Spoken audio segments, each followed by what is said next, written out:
Awan gelap ekonomi diprediksi masih menyelimuti dunia pada tahun 2023. Salah satu yang diwaspadai adalah lonjakan inflasi yang mulai melanda global. Lalu sebenarnya apa itu inflasi? Rekan saya Astrid Nikolin akan menjelaskannya untuk Anda. Kalian pasti sering kan mendengar kata inflasi di kantor, lewat internet, ataupun berita. Tapi kamu tahu nggak sih apa itu inflasi?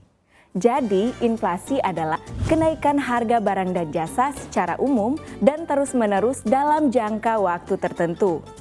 Wah, bahaya dong kalau semua jadi mahal. Bisa nggak ada duit buat ngopi.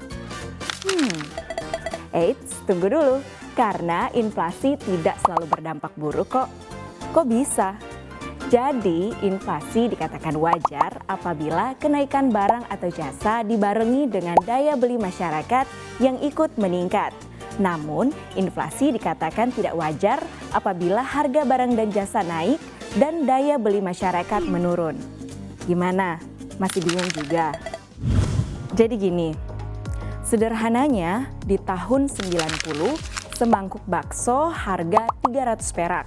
Namun di tahun 2022 semangkuk bakso harga Rp15.000.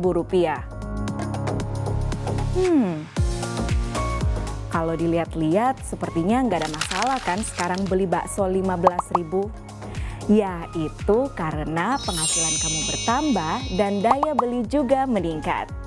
Yang jadi pertanyaan, kok bisa nilai mata uang kita merosot? Itu karena peredaran uang berlebih di masyarakat akan berimbas pada kenaikan harga barang, menyebabkan nilai mata uang menurun dan memicu inflasi.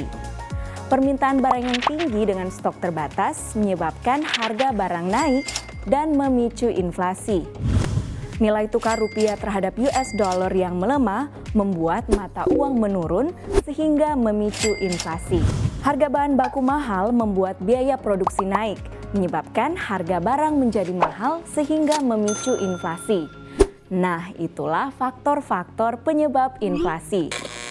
Tapi, tahu nggak sih ada juga istilah deflasi? Sebaliknya, deflasi adalah penurunan harga barang secara umum dan terus-menerus. Ini pernah terjadi loh di negara Sakura Jepang selama 10 tahun. Bahkan suku bunga acuan dipatok minus 0,1%. Maksudnya gimana ya? Jadi gini, kala itu pada tahun 1992, Jepang mengalami asset price bubble yang mengakibatkan harga saham dan properti melesat signifikan. Hal ini menyebabkan daya beli menurun dan mengakibatkan perdagangan lesu, sehingga pelaku usaha mengalami kerugian. Hal tersebut mengakibatkan PHK dan pengangguran, sehingga berujung pada daya beli yang menurun. Pada akhirnya, pemerintah mematok suku bunga bank acuan hingga minus 0,1% guna menstimulus masyarakat untuk membelanjakan uangnya dan menumbuhkan perekonomian. Nah, begitu ceritanya.